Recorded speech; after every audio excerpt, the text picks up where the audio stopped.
Now at 6, the city of Neodesha cuts the ribbon on a brand new learning center. Plus, medical students march the annual We Care Day with a chance to serve the kids at CASA in Joplin. And kids at one state park in southwest Missouri learn how the animals keep the park clean. The 4 states' most watched news starts now. Learning the arts, nurturing, and more. Working parents in Neodesha have a brand new option for childcare with the Early Learning Center. This is KOAM News at 6. I'm Anthony Saviello. This is a live look, or that was a live look, I should say, from the ribbon cutting ceremony for the Early Learning Center's grand opening. The new Early Center will address the childcare desert in Kansas. KOAM's Melissa Alexis has more. Kids will be able to paint and do different art activities. Miranda Carpenter is a mom of 2 whose kids are already signed up for the new Early Learning Center in Neodesha. She says the new facility will be especially helpful for working moms like herself. Allows me just the peace of mind to know that my kids are in a safe place and that they're well cared for, they're learning. The new Early Learning Center also provides transportation, which will allow her to avoid leaving her job to transport her kids. I won't have to midday, they get out at 11 from pre-K, so midday, into meeting or block out my calendar for transportation. According to KansasActionForChildren.org, in Kansas, 72% of households depend on multiple incomes, but more than 49% of residents live in a childcare desert. The superintendent of the Early Learning Center, Juanita Erickson, looks forward to making childcare more accessible to families in the community. It opens up lots of slots for kids here in Wilson County. In addition to childcare, this program will provide education for early ages. The director, Caitlin Sundberg, says birth through 5 years old is a crucial time for mental development. The little things that infants can work on, even up to toddlers, their milestones, if they're lifting their head, if they're rolling over, if they're grasping, they're very important for their developmental milestones. So even starting that young, we start to make them just perfect little humans. The superintendent says the Early Learning Center wouldn't be possible without the grants they received. Reporting in Neodesha, Melissa Alexis, KOAM News. 40 kids are already signed up for the Early Learning Center. They're hoping to officially open their doors this August. We'll check in with Chief Meteorologist Doug Hetty for a first look at weather. And it turned out to be another fantastic day for us today. Since our cold front rolled through during the middle of the week, we've had really nice temperatures across the region. That's what we're seeing this evening. Look at Joplin sitting at 80. Pittsburgh is sitting at 78 degrees. A little bit cooler once you get into our northern counties, and then you jump about 10 degrees warmer once you get into our southern counties. But everybody is well below where we should be for this time of the year. We've had a light northerly wind kind of kicking in 5 to 10 to 15. We're going to see this sticking around throughout the evening. We have some clouds increasing, western counties, couple little tiny sprinkles, but most of this out to our west is going to fall apart as we go through the evening hours. However, it's this wave that will affect us as we get into the weekend with some rain chances. If you are going to be out this evening, it looks pretty good. Sliding back through the 70s into the 60s, and of course we're going to look at those weekend rain chances coming up here in just a bit. All right, Doug, thanks. Parents arrested for child endangerment in McCune, Kansas are formally charged. 42-year-old Clayton Hyben and 48-year-old Athena Sui both made their first court appearance today from county jail. According to the Crawford County Sheriff's Office, deputies responded to the home in McCune for the welfare check of 4 children. After investigating, they arrested the parents. According to court documents, both are charged with 5 counts of aggravated endangering of a child and interference with law enforcement officers. Hyben is a former Pittsburgh police officer. The department tells KOAM he is no longer an employee of the city. AAA is reminding people about road safety as the start of the school year approaches. According to AAA, crashes are one of the leading causes of death for school-aged children. For pedestrians, it's important to remember to pay attention at all times and to use the sidewalks when available. And drivers, eliminate distractions, slow down, and come to a complete stop.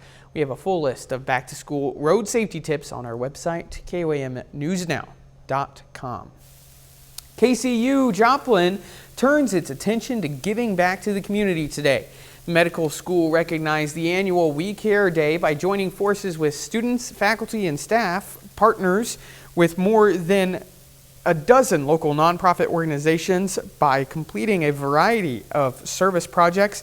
Much of that service today took place at Casa in Joplin. Student crews took the time to clean toys and do yard work. I really hope to establish a good and respectful relationship with the community. Me being new to the community, I'm happy to get out and get my hands dirty and give back in any way I can. Jasper County CASA empowers local volunteers to serve as advocates for children living in the foster care system. And the giving didn't stop today. Access Family Care in Joplin hosted a free lunch for the community. The public was invited out to fill up on hot dogs, chips, and drink. The health care provider also provided gently used clothing, which was free to anyone who needed it. We did that internally, that we had our employees donate some items, and great. It's been wonderful that some people from the community heard we were doing it, and they've also added some clothes to it. So they brought some things. It's been really nice, but it's kind of a grassroots thing within our staff and just wanting to give back to the community. Visitors to the event could also receive free information on healthcare wellness and prevention, covering everything from diabetes to cancer to HIV. This morning, kids were invited to the Prairie State Park in Minden Mines, Missouri, to learn about nature's cleanup crew. The crew includes wetlands, possums, vultures, dung beetles, and mushrooms, each one providing its own special purpose to the functionality of our nature and wildlife restoration. Turkey vultures, carrion beetles, dung beetles, possums. A lot of these animals are like highly underrated, but they're really important in the big scheme of everything. Prairie State Park is a public recreation area encompassing nearly 4,000 acres of grasslands and woodlands in Barton County, Missouri. A Little League team from Webb City has some big dreams of going to the World Series. Brock Baldridge has more on this story coming up later in sports. But up first, a teacher's aide faces a lawsuit from a student's mother over abuse allegations.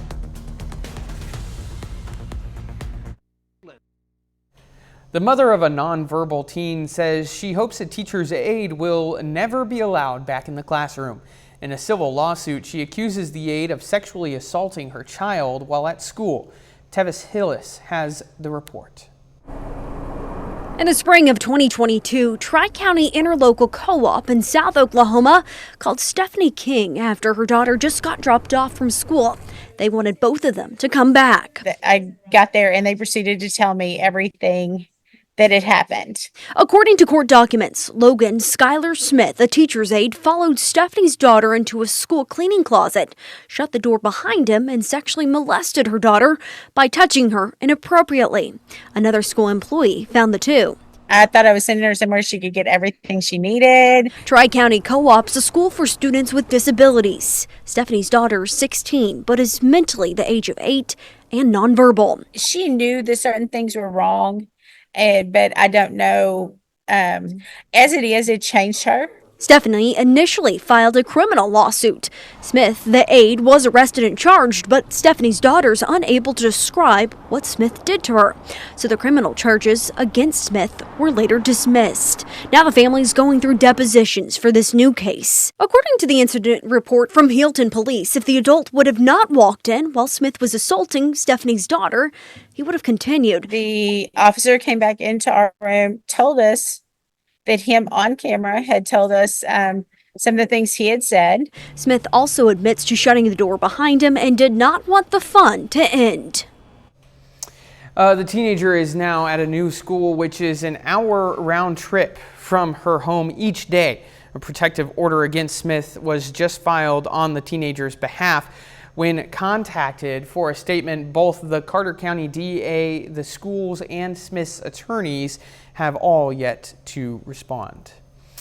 A little later, the Cardinals and the Royals renew their cross-state rivalry. Brock has more on the latest I-70 series coming up in sports. Plus, we do have some rain chances as we go into the weekend. I'm going to break that down for you coming up. At Cove Realty. Well, it definitely turned out to be a nice one for us today. Temperatures fantastic across the region. Most of us into lower 80s for highs. Here's a great shot of our Cornell Arts and Entertainment Complex tower cam.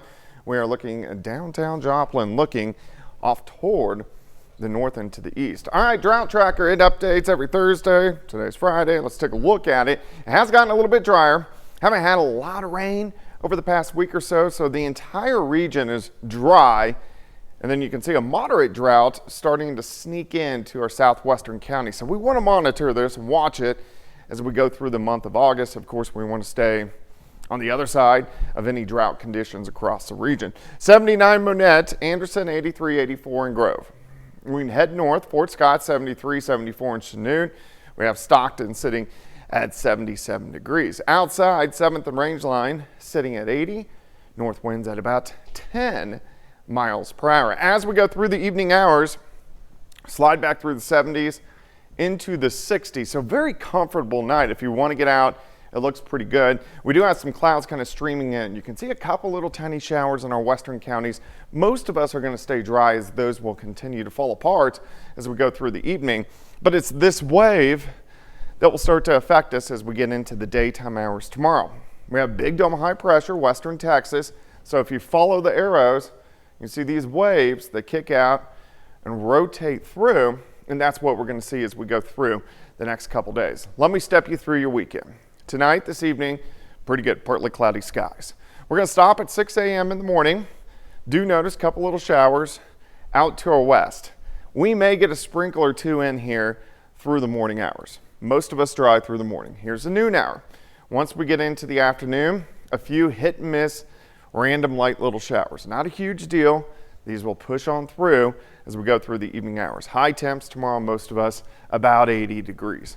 Tomorrow night, a few thunderstorms pop up for southern counties.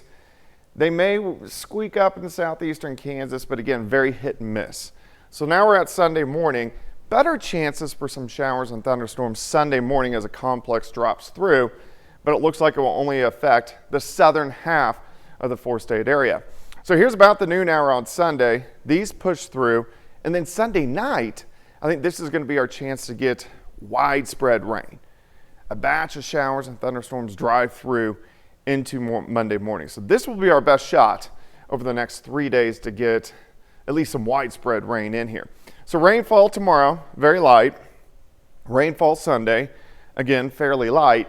And then a little better chance for widespread rain pushing in as we go into Sunday night and Monday morning. Let's break down your weekend. 79 tomorrow, 79 on Sunday. So temperature's fantastic. Random showers.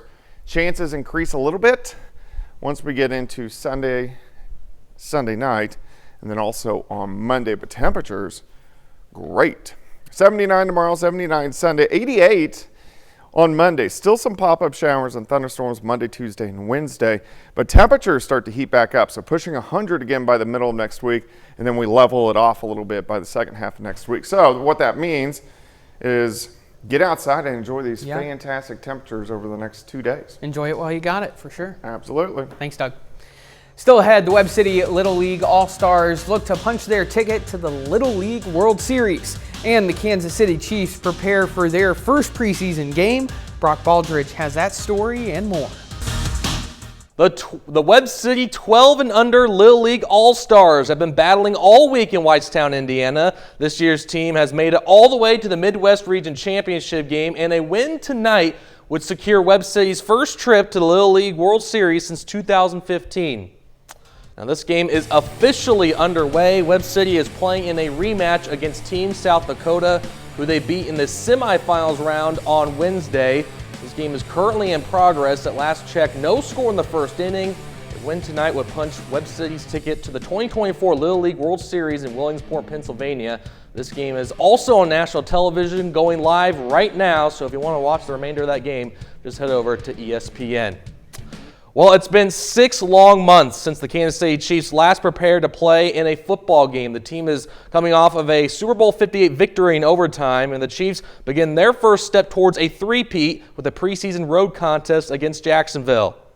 Chiefs and the Jags get ready to square off in the preseason as Patrick Mahomes enters his 8th season in the NFL. Both Mahomes and Jacksonville Jaguars starting quarterback Trevor Lawrence are each expected to start the game. Kickoff is scheduled for 6 p.m. tomorrow night, and Chiefs head coach Andy Reid said earlier this week he's going to play everyone.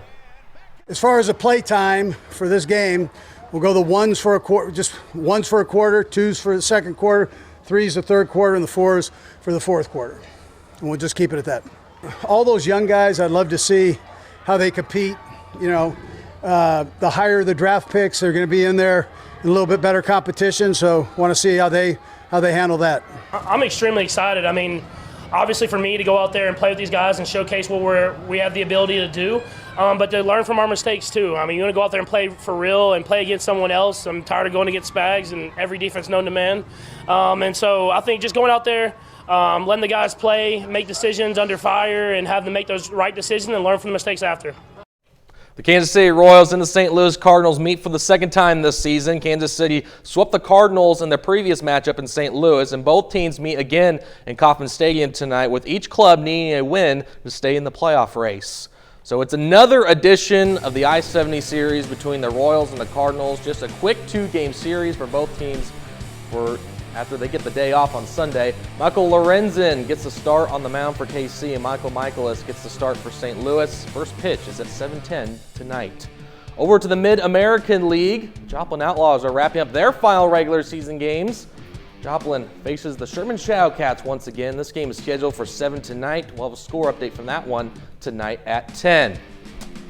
A new treat at the Arizona Cardinals Stadium might be a touchdown for candy lovers. The football team announced a cotton candy burrito, which will be available at all home games this season. The sugary treat is stuffed with ice cream as well as Fruity Pebbles, marshmallows, and gummy bears. And to top it all off, it's wrapped up in cotton candy. And the cotton candy burrito is one of more than 50 food items debuting this year at State Farm Stadium in Phoenix, Arizona. Well, that's your look for sports. We'll be right coming up on KOAM News at 9 on Fox 14. A few local lifeguards are honored after saving a life. Plus, the Joplin Fire Department christens its newest truck with a wet down ceremony. And Senator Josh Hawley visits Webb City to kick off his campaign for re-election. Those stories and a lot more tonight on KOAM News at 9 on Fox 14. And it has been beautiful outside. Yeah, and it's going to be a fantastic evening as well if you are going to get out and enjoy it. Temperatures are going to be sliding back through the 70s. And we're going to hang out right around 80 for highs over the next 2 days. Now, we are going to have a few random showers tomorrow, a little better chance Sunday morning. And then I think our best shot for showers and thunderstorms will actually be Sunday night into Monday morning. Hopefully we'll get a little bit of rain, but again, enjoy the temps because it heats up next week. Yeah, it's nice outside. And final sports. How about the Webb City Little Leaguers? I mean, they're only one win away from getting to the Little League World Series. It would be the third team ever from Webb City to make it to Williamsport. Last team did it in 2015. There was also a team in 2002 that made it. So we're really rooting for them here. So hopefully they can make it. World Series, hopefully in the future. In the future, absolutely. Yeah. All right. Thanks for watching. We'll see you right back here at 10 from all of us here on KOAM. Have a great night.